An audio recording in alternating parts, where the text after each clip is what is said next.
Hey guys, back to my new blog. দেখতেই পাচ্ছ রুটি মাছের তরকারি দিয়ে খাওয়া হচ্ছে। দেখো, মানে রোদের মধ্যে ঠান্ডা তো, ওর জন্য সবাই রোদেই এসছে খাওয়ার জন্য। আমাকে বলছে ভিডিও বন্ধ কর, আমি বলছি না না, তুমি খাওয়া, তোমার কাছে খাওয়ার ভিডিও করবো। আমি জিজ্ঞেস করলাম কেমন, বলছে নাকি হেব্বি লাগছে।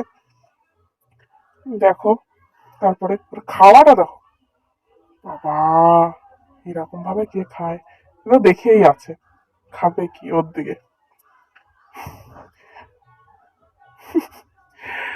বাবা, এবার দেখো আলুটা খাচ্ছে, কি বড় মুখ করে বাবা, এত বড় মুখ কে করে ভাই? সত্যি মানুষ। দেখো মাছের কাটা, কাটা মাটা সমেত খেয়ে নিচ্ছে নাকি কে জানে, বাঁচছেও না দেখি। আবার বলছে হেভি লাগছে মাছ, মাঠের মধ্যে বসে। একবারও বলছে না, নিজে নিজেই খাচ্ছে একা একা। সবাই দেখো কিরম ভাবে খাচ্ছে, একবারও বলছে না যে তুই কষ্ট করে ভিডিও করছিস, মাছের কাটা দেখাচ্ছে, আমার কাটা খা। বুঝতে পারছো? তোমাদের যদি ভিডিওটা ভালো লাগে, শেয়ার কমেন্ট লাইক করে দিও।